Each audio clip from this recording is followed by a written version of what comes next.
So I really want to just find out, what was the journey like? What made you guys think, whatever it is what you were doing before, to go, we're going to start a video production company. We're going to be focusing on this and this, and that's it, instead of going down the typical little, Classic. Thank you. It's a great question.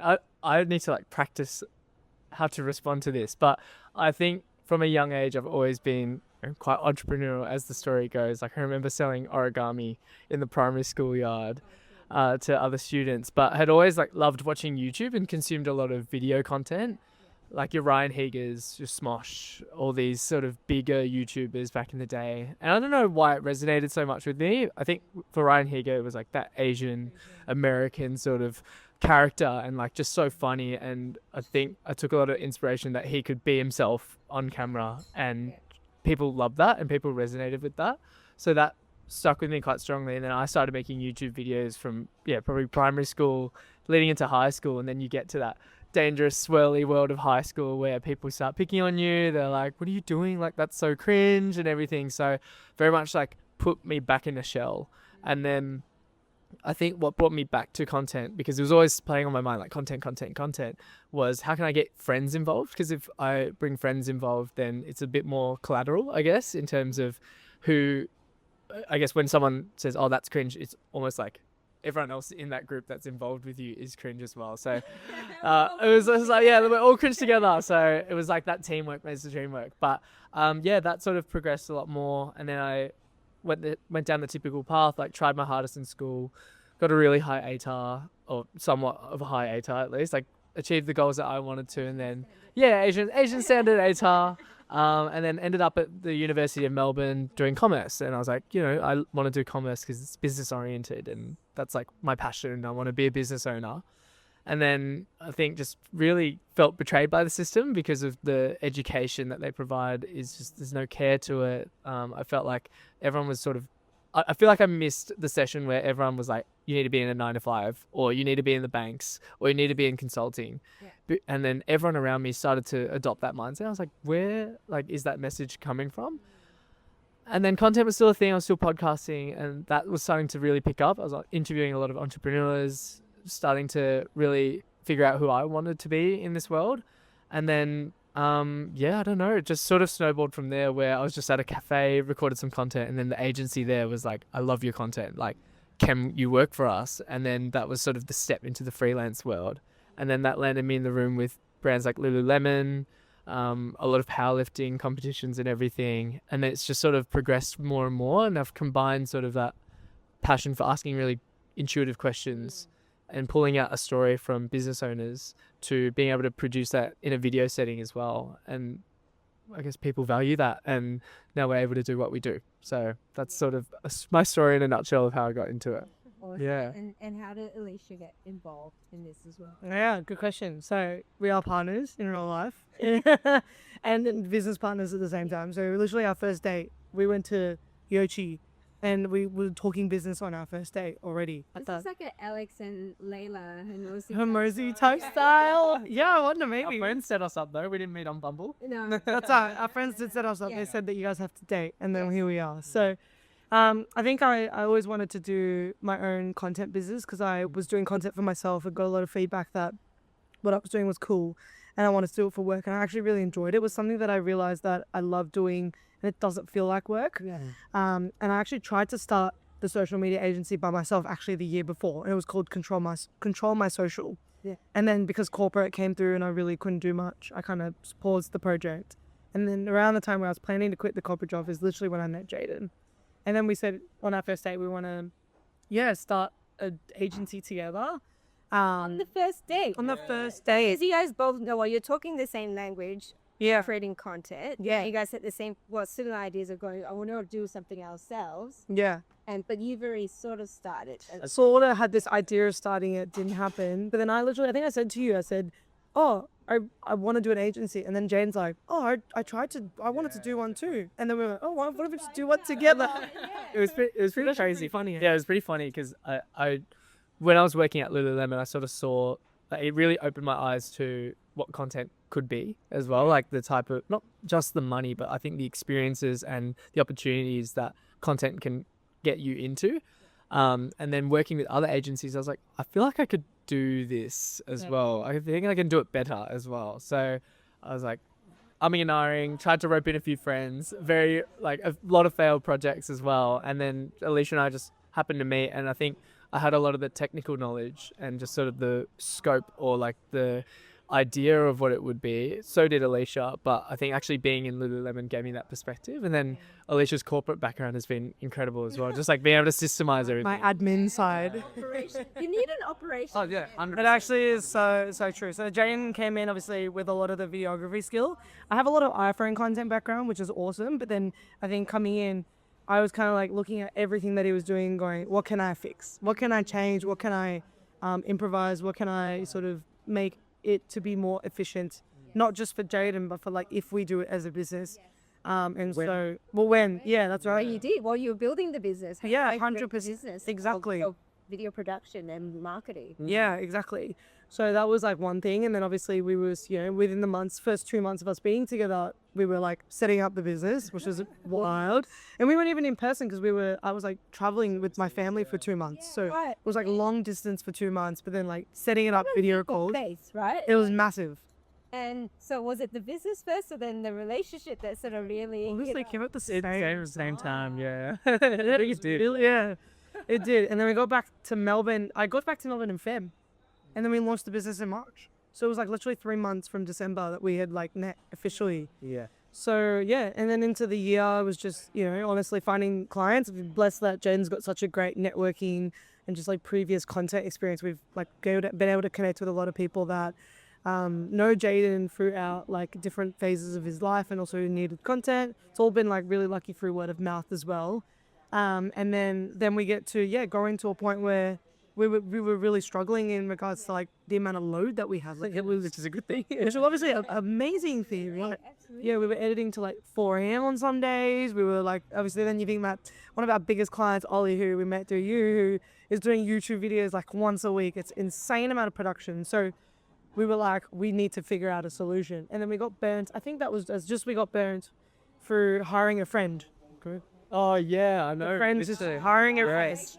Hired a friend, did not work You out. knew at the time, you're like, we can't, this is not sustainable, we're doing too much ourselves, which meant that you were capped Absolutely. at a ceiling. What's the next what's the next level? Yeah, and I think the idea with agencies is you either start charging a premium or you influx like the amount of clients that you're able to service. But I think that people forget how much time it does take to produce videos and to make content as well. It's not just a matter of filming it; it's also about how do you produce it in post as well. And cameraman is nodding his head as well. They understand the struggles for sure. So it wasn't simply like, oh, let's just pump more advertising and like get more clients, because we were literally drowning in the current workload that we had. Open up the revenue pipeline if your internal can't handle it, because there's only that many hours in a day and you can only make things up. And you've sound like you've looked at creating more efficiency in the business and in terms of how you're producing, and that everybody's had to start going, who do we need to bring? Yeah. Who do we need to bring? And I think we had heard of sort of like editors overseas or offshoring editors before, and I think we just didn't know who or to contact. And honestly, it was like Ollie invited us to your event to shoot for him. Yes. And that was like almost like stars aligning. And we were like, oh my God, this is the We day. need to do it. That was literally it. In a lot of ways, I feel like this whole business journey has been very serendipitous. Like, Yeah. obviously, the way that we met as well is just like Absolutely. meant to be. And then I think this relationship has been awesome to be a part of as well. That's so cool. I mean, there's so many great things about that. The fact that you guys are, business partners as well as partners in real life. But it's having a business partner and a sort of life partner that gels and understands the way that you work is different. But I love that you've got that complementary skills. You still have the creative side, but then again, being able to go, all right, visionary, strategist, and someone's got to go, how do we make sure that this is scaling?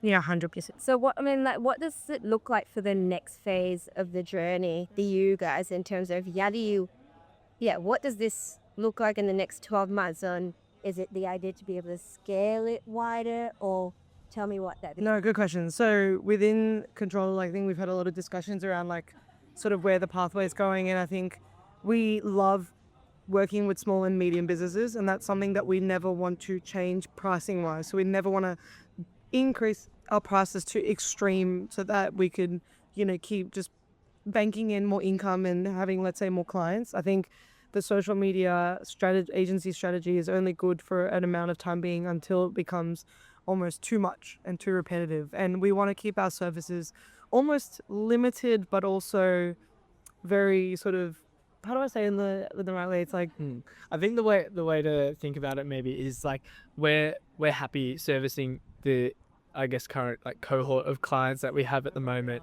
but we're noticing that a lot of our service is very done for you as well, and we as like control, and in the name that it suggests, is we want business owners to feel empowered to take control over their own social media too. We understand that time is a limiting factor as well, so how can we make it accessible for business owners to, I don't know, in their Sunday morning ritual, like do some admin that also coincides with content, and they feel really aligned with, okay, this week we're moving into the week talking about this because I felt inspired by it last week as well. So there's avenues where it's like, how can we not like, oh, we're going to sell a course or anything, but how can we educate? But why not? Exactly. But but how can we educate and enable more people to feel empowered to create content and to know where to start as well? So that's probably the avenue that we want to look down, because I still love the videography, and I would like hate to see that side of it all die, but at the same time I feel very stretched in how many people we can service. One of you. Yeah. And you go, but I want to impact more. So it's more around that going, we've got skills. What are the foundational things that they can teach more people, and then apply, and then being able to go, we've got implementation. Yeah, 100%. I mean, no, exactly what Jadyn said, but also I think looking into, coaching within people within our team as well. And so I think empowering our editors, and I think we're liking this editor scheme at the moment where we're able to really just like offload that work and be able to work with them one-on-one, but then hiring even videographers within the space to take over our clients so that we can build other arms of the business. So it's actually like, I think with what he said about taking control of the social media, it's like, can we organize and look into doing education and coaching and teaching? Can we look into products around it, like teaching people how to film content, and looking at different arms that all surround the concept of control. And so I think that's probably what's next for us. It is so exciting. I have one more question around, in terms of the big shift that you guys had for Zoe. All right, it was just the two of you, and then you brought on a team member. What was the big, I guess, the shift that you had to, and the things you had to let go of control of? I don't about control, but also what to let go of control of. Yeah. What was that shift then? How did you do that, and to be able to train someone in the way that you do editing? Because there's a part of editing that I can't even imagine. This is a lot as intuitive as well. Yeah. And then there's a lot of skill. So I'd love to get some insight in that. I think the first biggest part of like what we had to take on was realizing that we didn't have systems in place or anything that was like structure. It was all just like between the two of us, which in turn did cause a lot of arguments between the two of us as well. So when it's between two, but it's fine. So instead of like following up on who's doing what deliverable, who's talking to this client, who's following up on what invoice, we quickly started to indicate like whose tasks are going to be for who. And I think that was like the first thing. And then letting go of ego, I feel like, is our biggest issue between the two of us, because we're both very passionate, both have a lot of we have the same end goal, but just sometimes different pathways to doing it. So I think ego was a big part of it, but also realizing that now that we've onboarded someone, we really need to be there to support them. And that's not actually an easy task to kind of do. Thank you. And so for us, it was also, creating those systems. And now we use Notion with Sarah, which has been an absolute dreamer. Like, she's like, this is the best thing ever. We love it. And I love it too. And I think it's also going to be easier for you as well. Hiring on another editor would be the same. It'll be easier now. And that's sort of systemizing that end of things in regards to like, you can speak. You really manage Sarah. Yeah, I think I do. Yeah. Well, I'm only 23, so this is your age. So I feel like I've held leadership positions in the past, but I've never experienced anything quite like this as well, especially when you're inviting someone in who you're, I guess, now trusting with the image, the reputation, the quality that you uphold within a business setting as well. And I think just, I guess Alisha mentioned previously, like being burnt in the past with previous projects, like that took a long time for me to sort of get over, as much as, yeah, like it was not an ideal situation to go through. And I think that definitely plays on your mind. But I think being able to take that leap and then invite someone into pretty much our baby, right? Like it's literally like the business is the baby. And having someone like look over that as well is something that I've had to sort of grip as well. Because sometimes for myself, I'll be like, oh, I'll just do it. You know, like I'll just do it because I care too much. Yeah. Before half of it took me 2 minutes. It's Yeah. easy for me. Exactly. Yes. Yeah, and then next minute you realize like you've taken on all these other tasks, and then you haven't really been able to oversee what you're actually needing to do as well. So that's probably been the biggest learning for myself. And yeah, like Alisha said, just that care factor too, because we don't want these people to, I guess, be burnt out, because editing, or the role that Sarah is in, is quite taxing as well. And you can't force upon, I guess, someone to, I don't know, complete X amount of deliverables in the set amount of time that they have. Like sometimes that's not realistic with editing. Obviously there's guidelines and expectations, but I think being like playing that fine line of, okay, there's a job to be done, but then also how are you, where are you at with your mental health and everything too. So I think the management perspective has been the biggest thing for myself. Yeah. You guys are cultivating a particular culture. You're starting to cultivate that around, and you realize because it's something that you go, we want to keep our A players, our star players, and attract more star players as well. We've got that foundation in place, and that's so fantastic that you've picked that up at such an early stage of your business, because there's so many people that will keep doing it and there's I just want to pump out as much as possible, and then we'll just keep churning people. It's yeah, no, I think because we know the burnout, we feel it. I think that's what is so important, is if they know what that feeling is like, they know the staff care will be so much more important. Like I think even just the small things, you know, like paying for lunch for Sarah, like while we had a 4-hour huddle talking about just content, like stuff like that. I think that's so important. Like it's just because, and I think it's also another thing because they are offshore. Just because they're not here in person with us, that doesn't mean that they shouldn't get the same treatment that we would treat ourselves for. And I think that's something that we've just been so strong about ourselves. Yeah, we've always just been strong about that. Like we want Sarah or our star member to feel like that they are here in person with us, and to feel a part of that as well. And so we hope she's happy. It sounds like she is. Yeah, she is, and the feedback has been fantastic. I said that the team itself, they get just so excited when they catch up with you. Boys. We all want to see you win, and to be able to go, see you in the next 2-3 years going, you guys started with this, and then you've grown it to this, and then without burning yourself, but creating an actual business that is in the lifestyle that you want. Absolutely. And so I think that's been so fantastic. One more, if you had a message for business options in more so in terms of content, because we've got lots of clients who are wanting to create content, and they're always looking for the right type of people to help them create content. If you just had 3 little pieces of advice as to what to look for, if they're wanting to get someone to help them create content, what would that be? That's pretty. I'll have to think about this. You have a thing. Okay. I think for me is when you're looking for someone to assist you with content, you have to always make sure that they can understand you just as a person. Yeah. And solely you and your life, your stories, who you are, what's your attitude like, what's your morals in life. And if they can understand you, then their job is going to be already 10 times easier. Being able to storytell through videos and content, they're going to know who you are and be able to portray you in the best way possible.